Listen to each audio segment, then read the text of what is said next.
Hello, everyone, and welcome. I'm excited to have you here today. We're about to dive into an important topic: essential procedures, equipment, and safety guidelines for effective respiratory care. The focus will be on comprehensive airway management and suctioning techniques.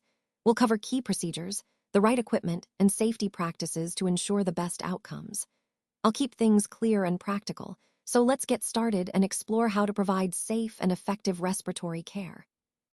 Today, we're going to focus on comprehensive airway management and suctioning techniques. Managing a patient's airway is absolutely critical in emergency medicine because it directly impacts their ability to breathe and get enough oxygen. If the airway isn't open or maintained properly, everything else becomes secondary.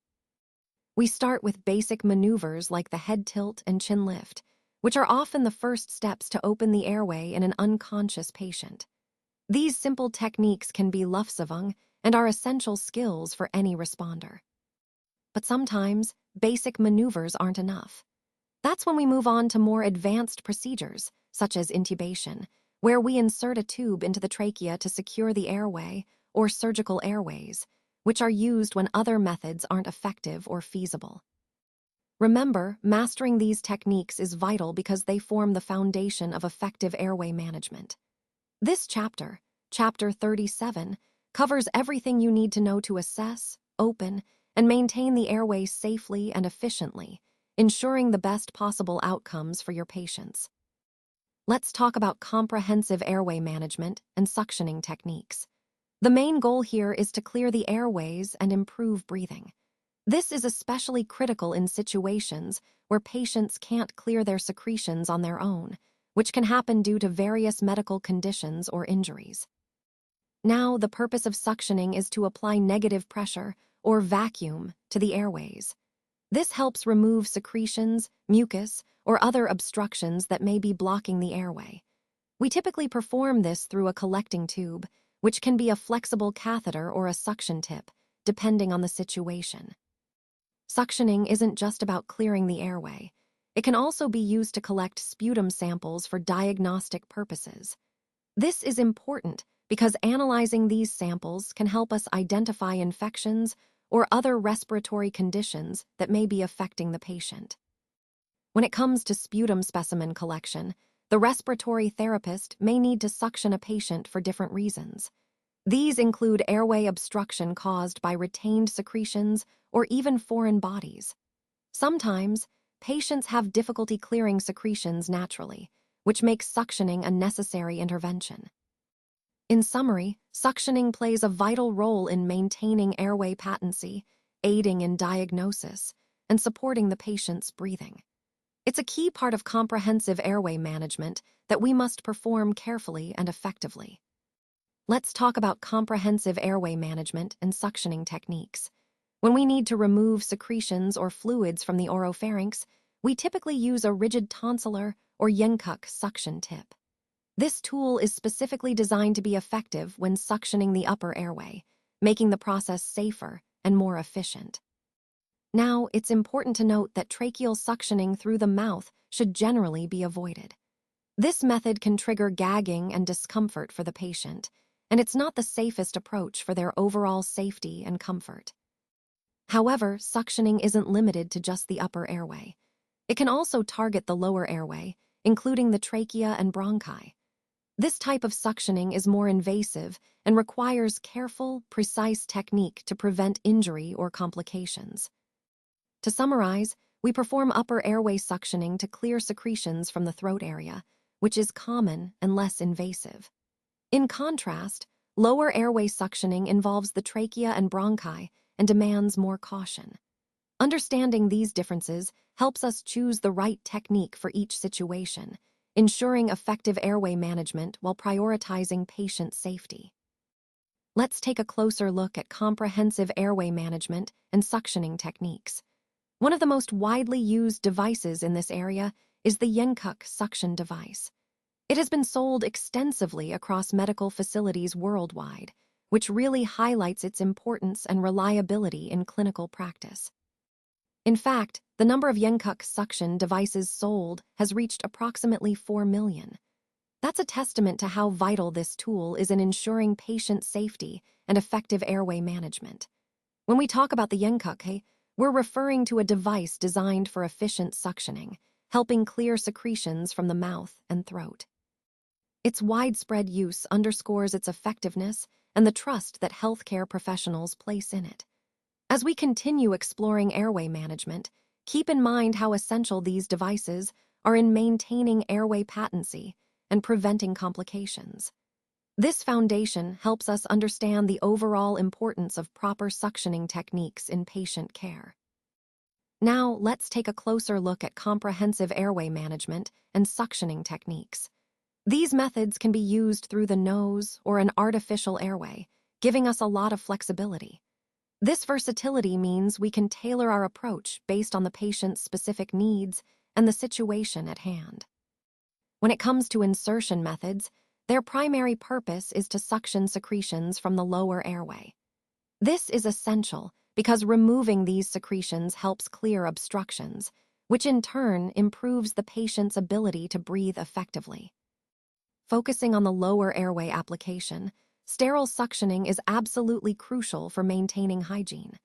Using sterile techniques helps prevent contamination and infection during the process, ensuring patient safety. The sterile usage of a flexible suction catheter is designed for adaptability. Its flexibility allows us to maneuver easily and reach different areas within the airway, making the suctioning process more effective in various scenarios. And speaking of design, the flexible design of the suction catheter is a key feature that enhances its functionality.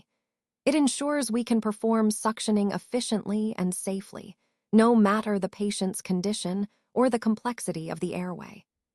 Let's take a closer look at the key equipment used in airway management, starting with the suction catheter. The diameter of the suction catheter is an important factor to consider, and in this case, it measures 6 millimeters. This size is generally chosen to balance effective suctioning while minimizing trauma to the airway tissues. Remember, selecting the right diameter is crucial because a catheter that's too large can cause injury, while one that's too small might not be efficient enough for clearing secretions. The overall goal here is to ensure we can effectively clear the airway, which is essential for maintaining proper oxygenation and ventilation. By understanding the specifications of the suction catheter, like this 6 millimeter diameter, we better appreciate how these details contribute to safe and effective airway management. This ties into our broader theme of comprehensive airway care, where precision and appropriate equipment selection are key to patient safety.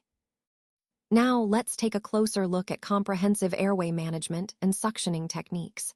Starting with endotracheal suctioning, there are two main methods: closed and open. Closed endotracheal suctioning uses a sterile, closed, inline suction catheter. The key advantage here is that the catheter is attached directly to the ventilator circuit. This setup allows us to perform suctioning without disconnecting the patient from the ventilator, which is crucial for maintaining oxygenation and minimizing instability. Essentially, it preserves the integrity of the ventilator circuit throughout the procedure. On the other hand, open endotracheal suctioning is a sterile technique that requires us to disconnect the patient from the ventilator. In this method, we manually advance the suction catheter outside the ventilator circuit. While effective, it does involve disconnecting the patient, which can sometimes lead to brief drops in oxygen levels. Understanding these differences helps us choose the most appropriate technique based on the patient's condition and clinical situation, ensuring we provide safe and effective airway management. Now, let's look at some key aspects of comprehensive airway management and suctioning techniques. Open suctioning is a common procedure in critical care settings, and on average, it's performed about 8 times per day. This frequency highlights just how critical effective airway management is for patient safety and comfort. When we talk about open suctioning, we're referring to the process where the sterile catheter is inserted into the airway to remove secretions. It's important to remember that this technique requires strict aseptic protocols to prevent infections. Performing suctioning roughly 8 times daily underscores the importance of balancing effective secretion removal with minimizing potential trauma or discomfort to the patient. By understanding the frequency and proper techniques, we can ensure that airway clearance is achieved safely, supporting optimal respiratory function and overall patient outcomes. This connects directly to the broader goal of providing comprehensive, patient-centered care in our practice. Now, let's talk about closed suctioning. This is a crucial technique used to clear secretions from a patient's airway without disconnecting them from their ventilator. What makes this method so important is that it allows us to maintain the patient's oxygenation levels throughout the procedure. Plus, it significantly reduces the risk of infection, which is always a top priority in airway management. Understanding how and when to perform closed suctioning helps us provide safe, effective care while minimizing disruptions to the patient's breathing support. As part of comprehensive airway management, mastering this technique ensures we can respond quickly and efficiently to airway secretions, keeping our patients stable and comfortable. Now, let's talk about advancing the catheter without applying suction. It's really important to do this gently, making sure not to force the catheter forward. Applying suction at this stage can cause tissue damage, which we definitely want to avoid. This step is crucial because it helps us maintain patient safety and prevent any unnecessary complications. Remember, a smooth and careful advancement followed by proper suctioning ensures effective and safe airway management. This technique is a key part of our overall approach to airway care, emphasizing gentleness and precision at every step. Now that we've completed the suctioning procedure, it's important to move into post-procedure care. First, always inspect the catheter and suction device for any blockages or issues that might have occurred during use. This helps ensure that the equipment is clean and ready for the next use, and also helps identify any potential problems that could affect patient safety. Next, monitor the patient closely for signs of distress or any complications following the procedure. Keep an eye out for any changes in breathing, discomfort, or other abnormal signs. This vigilance is key to providing safe and effective care. When it comes to actually removing the secretions, activate the suction device while gently withdrawing the catheter. A steady, controlled motion is essential here. It helps prevent causing discomfort or injury to the patient. Remember, gentle and consistent movements are better than rushing through the process. Before starting, always ensure the suction device is properly set up and functioning correctly. Proper setup is crucial for effective suctioning and patient safety. Position your patient comfortably to facilitate effective suctioning and ease of catheter withdrawal. Comfort not only makes the procedure smoother, but also reduces patient anxiety. Finally, when withdrawing the catheter, do so slowly and carefully, maintaining control throughout. This careful approach helps prevent trauma and ensures that secretions are effectively removed without causing unnecessary discomfort. In summary, thorough inspection, vigilant monitoring, proper setup, and gentle technique are all vital components of safe and effective airway management and suctioning. These steps connect directly to our overall goal of providing compassionate, high-quality care. Now, let's talk about comprehensive airway management and suctioning techniques. When performing suctioning, it's important to use negative pressures that are appropriate for the patient. For neonates and pediatric patients, we generally recommend pressures of less than 120 mmHg, while for adults, it should be less than 200 mmHg. These guidelines are in place to ensure that the suctioning process is both safe and effective. The key point here is to always set the suction pressure at the lowest level that still effectively clears the airway. This helps minimize the risk of tissue damage or hypoxia. Before attaching the suction catheter, you should check the pressure by occluding the end of the suction tubing. This simple step ensures that the pressure is within a safe range before you start suctioning. Properly checking and setting the pressure is a crucial part of safe airway management. Remember, always prioritize patient safety by following these guidelines and double-checking your equipment before use. Let's talk about comprehensive airway management and suctioning techniques. First, it's crucial to assemble and check your equipment thoroughly before beginning. Refer to Box 37.1 for a detailed checklist. Ensuring all necessary tools are in place helps prevent delays and keeps the procedure safe and efficient. Remember, a patient should never be suctioned according to a preset schedule. Instead, we need to assess the situation and determine if suctioning is truly necessary. Look for clinical indicators, such as abnormal breath sounds, rhonchi, for example, that suggest the patient may need help clearing their airway. Effective assessment is key. By evaluating the patient's condition and listening carefully to their breath sounds, we can make informed decisions about when to perform endotracheal suctioning. This targeted approach helps maintain the patient's airway patency while minimizing unnecessary interventions. Now, let's talk about comprehensive airway management and suctioning techniques. Endotracheal suctioning is a critical part of patient care, especially in critical care settings. Typically, it's performed every 2 to 3 hours to help keep the airway clear. Maintaining the right frequency is essential to prevent complications like airway obstruction or infection. Remember, the goal is to ensure the patient has a patent airway and can breathe comfortably. Proper technique and timing are vital, and always keep in mind that this procedure supports overall respiratory health and recovery. Let's talk about comprehensive airway management and suctioning techniques. A crucial step in endotracheal suctioning is assembling and checking the equipment thoroughly. This ensures everything is ready and functioning properly before we begin, which is vital for patient safety. Next, selecting the proper catheter size is essential to make sure the suctioning is both effective and safe. Now, when it comes to equipment assembly, especially in infants and small children, we need to pay close attention. The external diameter, or ED, of the suction catheter should be less than 70% of the internal diameter, or ID, of the airway. This ratio helps us perform the procedure safely and reduces the risk of airway obstruction. Speaking of small children, tracheal airway sizes are measured in millimeters, while catheters are measured in French sizes. For adults, the rule is that the ED of the catheter should not exceed 50% of the internal diameter of the artificial airway. By choosing the right catheter size based on these guidelines, we can ensure effective suctioning while maintaining patient safety.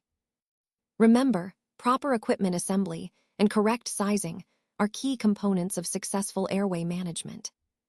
Now, let's talk about comprehensive airway management and suctioning techniques. One of the most important steps is assembling and checking your equipment carefully, because this is crucial for effective endotracheal suctioning. Proper setup ensures the procedure goes smoothly and safely. Next, you'll want to make sure the equipment is correctly sized. This is vital because using the right size helps prevent complications, such as trauma or inadequate suctioning. For example, if you have an 8 endotracheal tube, you need to select an appropriately sized suction catheter. So, what size should that be? Typically, a 16 French catheter is used in this scenario. But how do we determine the right size? That brings us to applying a simple formula for sizing. Here's a key point. 1 millimeter, or in diameter, is equivalent to 3 French units. So, to find the correct catheter size, multiply the internal diameter of the endotracheal tube in millimeters by 3. For instance, if your ETT has an inner diameter of 8 m, multiplying 8 by 3 gives you 24 French. Since catheter sizes are usually rounded, a 16 French catheter is often suitable for an 8 m tube, but always double-check the specific guidelines and patient factors. Understanding how to size your suction catheter properly is essential for safe and effective endotracheal suctioning. It helps maintain airway patency while minimizing trauma or other complications. So remember, accurate equipment assembly and correct sizing are foundational to successful airway management, especially during suctioning procedures. Let's dive into comprehensive airway management and suctioning techniques. First, it's important to choose between shallow and deep suction methods based on your clinical judgment. This decision depends on the patient's condition and the type of secretion removal needed. Next, when inserting the catheter, do so carefully to avoid causing trauma to the airway. Gentle insertion is key to prevent injury. Before starting the suctioning process, always assess the patient's oxygenation status. For pediatric and adult patients, use 100% oxygen for 30 to 60 seconds to pre-oxygenate them. For neonates, you can increase the FiO2 by about 10% to ensure they're adequately oxygenated. Positioning the patient correctly is essential. Place the patient in a comfortable and safe position that facilitates easy access to the airway. Make sure the airway is accessible and unobstructed, which helps make the procedure smoother and safer. Before you begin, verify that all necessary equipment is ready and functioning properly. This helps prevent delays or complications during the procedure. Also, verify the need for suctioning through a thorough clinical assessment. This ensures we're only performing it when truly necessary. Finally, remember that proper preparation and technique are vital for effective and safe endotracheal suctioning. By following these steps carefully, we can minimize risks and improve patient outcomes. Now that we've completed the suctioning process, it's important to monitor the patient closely and assess the outcomes. Watch for signs of improved airway clearance and ensure the patient is tolerating the procedure well. If necessary, repeat the suctioning steps 3 through 7, to achieve optimal results. Next, we move to step 7, monitoring the patient and assessing the outcomes. After suctioning, re-oxygenate the patient for at least 1 minute. This helps restore oxygen levels and minimizes hypoxia risks. Make sure that the oxygen levels are stabilized before moving on to the next steps. In step 6, reoxygenation is key. Apply oxygen while withdrawing the catheter to ensure the patient remains adequately oxygenated throughout the process. Remember, the total suction time should be less than 15 seconds to prevent tissue damage and hypoxia.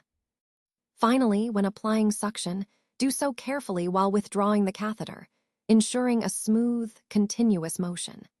These techniques are vital for safe and effective endotracheal suctioning, which plays a crucial role in maintaining airway patency and supporting patient recovery.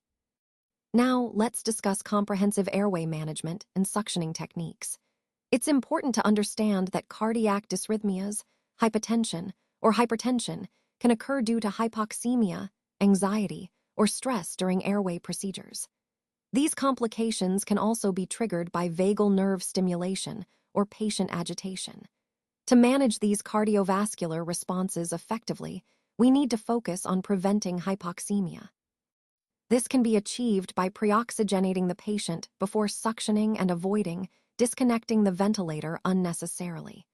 Using a closed suction system is also beneficial because it helps maintain oxygenation and reduces the risk of complications. Preventing hypoxemia is crucial, so remember, do not routinely instill sterile normal saline into the artificial airway before suctioning. Only use saline when it's necessary to help mobilize thick secretions. This practice minimizes unnecessary fluid introduction and potential adverse effects. Additionally, always use closed suction systems to prevent disconnecting the ventilator, which not only reduces contamination risk, but also helps maintain continuous ventilation. Finally, sterile technique during suctioning is vital. Always ensure proper sterile procedures to minimize bacterial colonization, which helps keep the environment safe and promotes better patient outcomes. By following these key points, we can ensure safe, effective, and efficient airway management. Let's talk about comprehensive airway management and suctioning techniques. First, ensuring safe suctioning practices is crucial. It's important to follow established guidelines to minimize potential complications and adverse responses. At the same time, we need to tailor our approach to each patient's specific needs, which helps us achieve better outcomes. Another key point is preventing bacterial colonization of the lower airway. To do this, we must use sterile techniques whether we're performing open or closed suctioning, especially to avoid ventilator disconnection. Also, routine installation of normal saline isn't recommended unless necessary, such as when mobilizing thick secretions. Managing increased intracranial pressure, or ICP, requires extra caution. During suctioning, we should take steps to avoid worsening ICP. Monitoring the patient's responses closely is essential to ensure their safety throughout the procedure. Mucosal trauma is another concern. To prevent this, we should limit the suction pressure and ensure our technique is correct. Using a shallow suctioning method helps minimize damage to the mucosa. Finally, to prevent atelectasis and lung derecruitment, we need to keep the suction pressure and duration under 15 seconds. Choosing the right-sized catheter and avoiding disconnection of the ventilator are also key strategies to protect lung function. All these points tie back to our overall goal: providing safe, effective airway management that optimizes patient safety and outcomes. Now, let's talk about placing the catheter in the larynx and trachea during nasotracheal suctioning. Having the patient assume the sniffing position really helps facilitate this process. When the patient is in this position, it opens up the airway and makes it easier to access the larynx and trachea for effective suctioning. The sniffing position is crucial because it optimizes access to the airway, allowing us to perform the procedure more efficiently and safely. It's a simple adjustment that can make a big difference. Next, let's consider how to facilitate catheter placement. The nasal passages are highly vascularized, meaning they have a rich blood supply. This is an important point because it means we need to be very careful during suctioning to avoid causing trauma or bleeding. Understanding the anatomy of the nasal passages helps us appreciate why gentle handling is essential. The vascular nature of these tissues requires us to proceed with caution at all times. Now, regarding when to use nasotracheal suctioning, it's indicated for patients who are retaining secretions but do not have an artificial airway in place. In other words, if a patient is struggling to clear their secretions naturally but doesn't have a trachea or endotracheal tube, this procedure becomes essential. Clearing secretions in these cases is vital because it helps maintain airway patency and ensures the patient can breathe more comfortably and effectively. So, in summary, knowing when and how to perform nasotracheal suctioning is a key part of comprehensive airway management. Let's talk about comprehensive airway management and suctioning techniques. First, it's really important to perform the process gently to minimize any discomfort for the patient. Being gentle helps reduce anxiety and potential injury. Next, always follow all safety protocols to protect the patient. Safety should be our top priority throughout the procedure. When handling the equipment, remember to handle with care. This is crucial to avoid causing trauma or discomfort. Also, avoid suctioning immediately after meals, as this can lead to complications like nausea or vomiting. Planning the procedure at an appropriate time ensures the patient's safety and comfort. Timing is essential. Being mindful of when to perform suctioning helps prevent gagging or regurgitation. Keep an eye out for signs that the patient might be uncomfortable or distressed, and respond promptly. Monitoring the patient's response is key. If you notice anything unusual, stop and assess. Before inserting the catheter, lubricate it well to facilitate smooth insertion and reduce irritation. Advance the catheter gently until you notice the patient cough or resistance is felt. That indicates you've reached the right spot or need to adjust. For nasotracheal suctioning, these steps are especially important. Remember, a careful, attentive approach makes all the difference in safe and effective airway management. Now, let's talk about nasotracheal suctioning and some techniques to make it safer and more effective.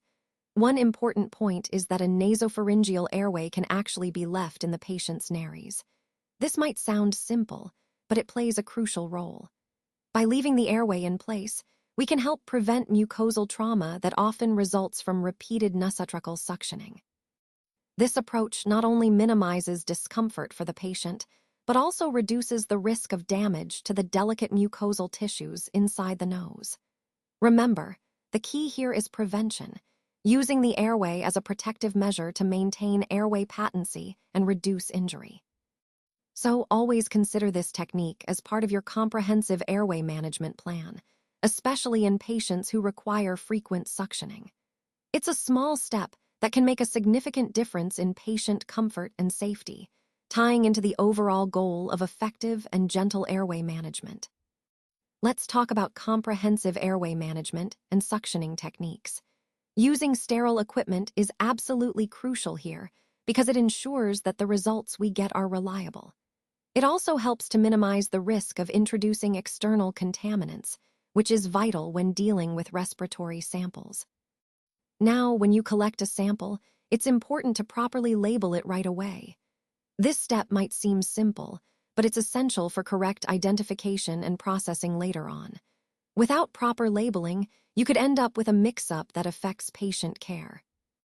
When handling the sterile specimen container, like Lucan's trap, maintaining a sterile technique is key. Always remember to touch connection points carefully and avoid touching any non-sterile surfaces. This prevents contamination of the sample, which could compromise the accuracy of your results. For patients who have a strong cough, they can provide a good sputum specimen by expectorating directly into a sterile cup. This ensures we get a sufficient sample, which is necessary for accurate analysis and diagnosis. The main purpose of collecting sputum is to identify the organisms infecting the airway. This helps us diagnose respiratory infections more effectively and select the appropriate treatment. So, in summary, proper sterile technique, correct labeling, and ensuring a good sample are all critical steps in sputum sampling. These practices help us deliver the best care and get the most accurate diagnostic information. Now, let's talk about comprehensive airway management and suctioning techniques. When collecting a sputum sample, it's crucial to properly label the specimen once it's collected. This step helps ensure correct identification and processing of the sample, which is vital for accurate diagnosis and treatment. Next, maintaining sterile technique is essential. When touching the connection points on the sterile specimen container, such as the Lucan's trap, you must handle everything carefully to prevent contamination. This helps preserve the integrity of the sample and ensures reliable results. For patients who have a strong cough, they can provide an adequate sputum specimen by expectorating directly into a sterile cup. This method is effective because it allows us to collect enough sample for proper analysis, which is key to understanding what's happening in the airway. Finally, the purpose of sputum sampling is to identify the organisms infecting the airway. This information guides us in diagnosing respiratory infections accurately and choosing the most effective treatment. Overall, these techniques are fundamental components of airway management that help us deliver safe and effective care. Now, let's discuss establishing an artificial airway, which is a crucial component of comprehensive airway management. Artificial airways are essential for maintaining open and secure airways in patients who may have compromised breathing. They come into play in a variety of situations, such as emergencies where the patient's airway is threatened, or during surgeries where airway control is necessary. One of the key procedures we need to understand is intubation. Intubation involves placing an artificial airway directly into the trachea to ensure proper ventilation. It's a critical skill because it allows us to facilitate breathing when a patient cannot do so effectively on their own. Moving on to the types of artificial airways, we have endotracheal tubes. These are inserted through the mouth or nose and then advanced into the trachea. They are commonly used in medical procedures that require secure airway management, especially in intensive care or anesthesia. Beyond that, there are tracheal airways, which extend from the pharynx directly into the trachea. Examples include endotracheal tubes and trucpustoma tubes. These are designed for longer-term airway access or in cases where more direct access to the trachea is needed. Finally, we have pharyngeal airways, which extend only into the pharynx. Examples include the nasopharyngeal airway or OPA, which help keep the airway open by preventing the tongue or other structures from blocking the airway. Understanding these different devices and their specific uses helps us choose the right airway management technique for each patient's needs, ensuring effective and safe airway patency throughout their care. Let's discuss comprehensive airway management and suctioning techniques. First, it's important to remember that an oropharyngeal airway, or OPA, should only be used in unconscious patients. This is crucial because using it in conscious patients can cause gagging or even regurgitation, which we definitely want to avoid. The primary purpose of the OPA is to maintain the patient's airway by preventing the tongue from obstructing the oropharynx. It can also serve as a bite block, especially in patients who have oral tubes in place. When inserting an OPA, it's placed into the mouth over the tongue, ensuring the airway stays open. Again, we emphasize that this device should only be used in unconscious patients to prevent gag reflex activation or vomiting. Now, moving on to nasal pharyngeal airways, or NPAs. These are most often used for patients who require frequent nasotracheal suctioning. One key advantage is that they minimize trauma to the nasal mucosa that can occur with repeated suctioning using a catheter. Overall, understanding when and how to use these different pharyngeal airways is essential for effective airway management. They help us keep the airway open safely and facilitate necessary suctioning, which is vital in many clinical situations. Let's take a closer look at pharyngeal airways, which are a crucial part of comprehensive airway management. On this slide, you'll see different types of oropharyngeal and nasopharyngeal airways. These devices help keep the airway open in patients who may be at risk of airway obstruction. Starting with the oropharyngeal airways, you'll notice they are categorized as Type B and Type C. The Type C airway, shown here, is typically larger and designed for patients with a more significant airway obstruction or larger anatomy. The Type B is a bit smaller and suited for different patient needs. Moving to the nasopharyngeal airway, this is a different device that is inserted through the nose rather than the mouth. It's especially useful in patients who have a gag reflex or oral trauma that prevents the use of oropharyngeal devices. The overall goal with these airways is to maintain a patent airway, ensuring that oxygen can flow effectively. Remember, selecting the correct type and size of airway device is essential for safe and effective airway management. These tools are fundamental in our overall approach to airway management, especially in emergency situations. Let's talk about the nasopharyngeal airway, or NPA for short. This is a really useful device when we need to secure an open airway, especially in patients who are unconscious or having difficulty breathing. The NPA is inserted through the patient's nasal passage, which makes it a great option when oral insertion isn't possible or advisable. It's particularly helpful in situations where the patient can't tolerate an oral airway or when there's facial trauma. The key advantage is that it helps maintain airway patency without causing much discomfort or risk of obstruction. Remember, proper sizing and gentle insertion are crucial to avoid injury. Overall, the NPA is a vital tool in comprehensive airway management, especially when quick and effective airway patency is needed. Today, we're going to talk about comprehensive airway management and suctioning techniques, which are essential skills in emergency and clinical settings. One key tool in airway management is the oropharyngeal airway, or OPA. It's designed to help maintain an open airway in unresponsive patients who don't have a gag reflex. The OPA comes in various sizes. Specifically, there are 8 different sizes available. This variety ensures that we can select the right size for different patients, from small children to larger adults. Choosing the correct size is crucial because an improperly fitted airway can either be ineffective or cause injury. Remember, effective airway management is a cornerstone of patient safety, and understanding how to select and use tools like the OPA is fundamental to providing effective care. Now, let's talk about how we determine the correct sizing for airway adjuncts, specifically NPA and OPA. When selecting a nasopharyngeal airway, or NPA, the key is to measure from the tip of the nose to the tip of the ear. This measurement helps us choose an NPA that fits comfortably and securely in the patient's nasal passage. Proper sizing here is crucial because it ensures the airway remains open and reduces the risk of complications. Using an NPA that's too small or too large can lead to ineffective airway clearance or even injury. On the other hand, for oropharyngeal airways, or OPAs, we measure from the incisors to the angle of the jaw. This approach ensures the device fits properly inside the mouth and helps keep the airway open during procedures. Just like with NPAs, incorrect sizing can cause discomfort for the patient or compromise airway management altogether. In summary, accurate measurement and proper sizing are essential parts of comprehensive airway management. They help us secure the airway effectively, especially in emergency situations, and ultimately improve patient outcomes. Now, let's take a closer look at tracheal airways, starting with endotracheal tubes.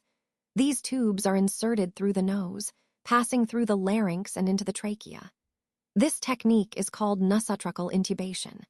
It's one of the two main types of tracheal airway management, especially useful when oral access isn't possible or when we need a secure airway for longer periods. On the other hand, there's the other primary method, inserting the endotracheal tube through the mouth, which is known as orotracheal intubation. Similar to nasotracheal intubation, the tube passes through the larynx and into the trachea, but the route is different. Both of these techniques are essential parts of comprehensive airway management, and choosing the right method depends on the patient's condition and the clinical situation. Understanding these options helps us ensure we can maintain a clear, secure airway in a variety of scenarios. Let's take a closer look at some essential components of comprehensive airway management and suctioning techniques. First, the 15M adapter is a standardized connector that allows us to attach various ventilation equipment seamlessly. Its compatibility with different medical devices is crucial during intubation procedures, ensuring a secure and effective connection.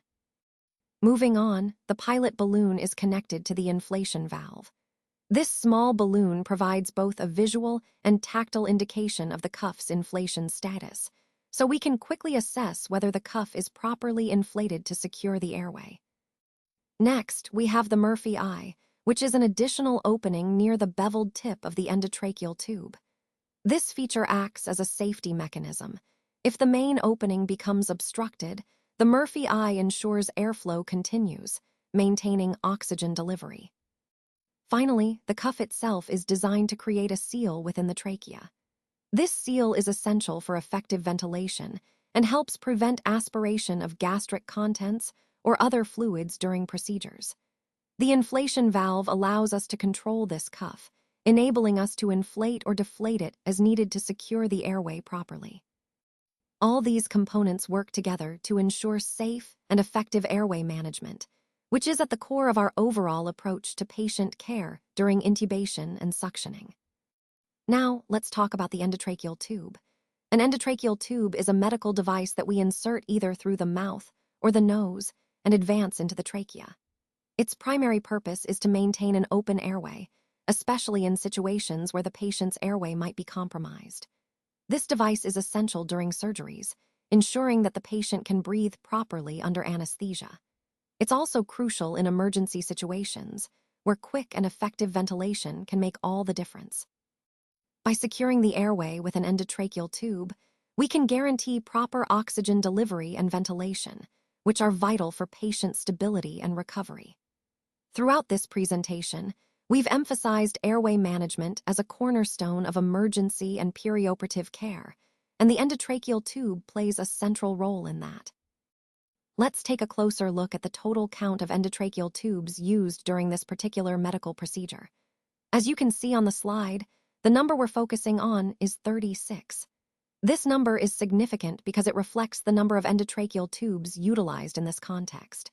Endotracheal tubes are critical for airway management, ensuring patients can breathe properly, especially during complex procedures. The key point here is that the correct selection and management of these tubes are essential for patient safety and effective ventilation. Remember, proper airway management ties directly into the overall theme of comprehensive airway techniques, which aim to optimize patient outcomes through skillful intervention. So, understanding the count and proper use of endotracheal tubes helps us appreciate the importance of meticulous technique and attention to detail in airway management. Let's take a closer look at comprehensive airway management and suctioning techniques. An endotracheal tube is a key device in this context. It's inserted into the trachea to help keep the airway open. This ensures that the patient can breathe effectively, especially when natural breathing is compromised. You'll often see endotracheal tubes used during surgeries or in critical care settings. In these situations, they assist with breathing and provide a secure airway. This is crucial for patient safety and effective ventilation. Understanding how to properly manage and insert these tubes, as well as perform suctioning when needed, is essential for any healthcare provider involved in airway management.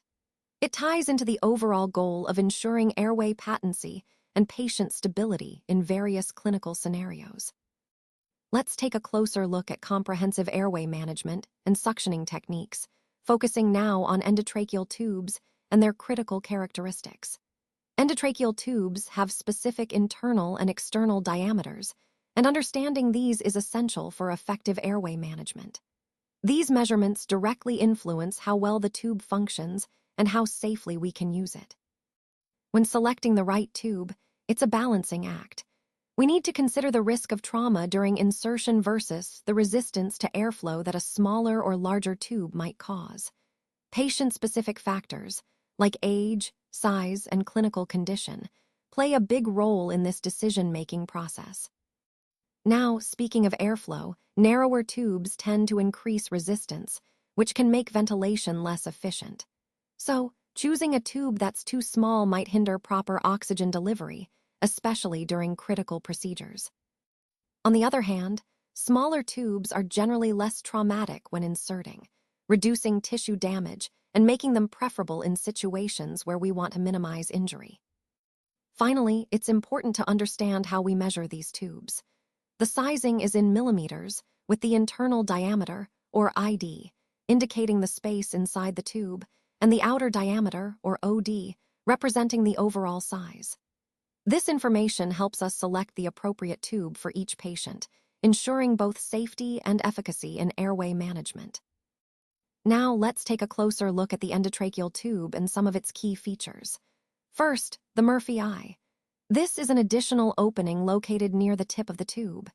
Its purpose is really a safety feature.